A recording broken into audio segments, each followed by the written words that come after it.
உங்களுக்கு எல்லாம் தெரியும், நம்ம வந்து கடந்த திங்கட்கிழமை 6ஆம் தேதி வந்து கோவை குற்றவியல் நடுவர் நீதிமன்ற நாளில் சவுக் சங்கர் அவர்கள் வந்து சிறையில் தாக்கப்பட்டதா சொல்லியும் அவருக்கு வந்து மருத்துவ உதவி மருத்துவ சிகிச்சை கிடைக்கணும்னு சொல்லியும் ஒரு மனு போட்டிருந்தோம். அந்த மனு மீது நேற்று உத்தரவு போட்டிருந்தாங்க.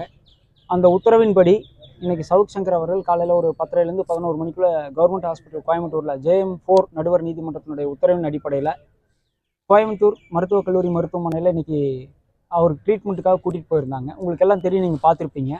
அங்கே போய் அவருடைய என்ன நடந்துச்சுங்கிறத விசாரிச்சுட்டு அவர் வந்து அவருக்கு நடந்த எப்படி அடிபட்டுச்சு, எப்படி கையில் வீக்கம் வந்துச்சுங்கிறதெல்லாம் சொல்லி ரெக்கார்டு பண்ணதுக்கப்புறம் எக்ஸ்ரே எடுத்திருக்காங்க. நம்ம முதல்ல சந்தேகப்பட்ட மாதிரியும் நம்ம முதல்ல அவர் சொன்னதை வந்து உங்கள்கிட்ட சொல்லியிருக்கோம். அடித்ததில் வந்து எனக்கு வந்து ஃப்ராக்சர் ஆகிருக்குன்னு சொல்லியிருந்தாரு. அதுபடி பார்த்தீங்கன்னா வலது கையில் இந்த கட்டவரலில் ஒரு ஃப்ராக்சரும் மணிக்கட்டில் முன்னாடி ஒரு ஃப்ராக்சரும் ஆகிருந்திருக்கு. லைட்டாக வந்து ஏர் கிராக் மாதிரி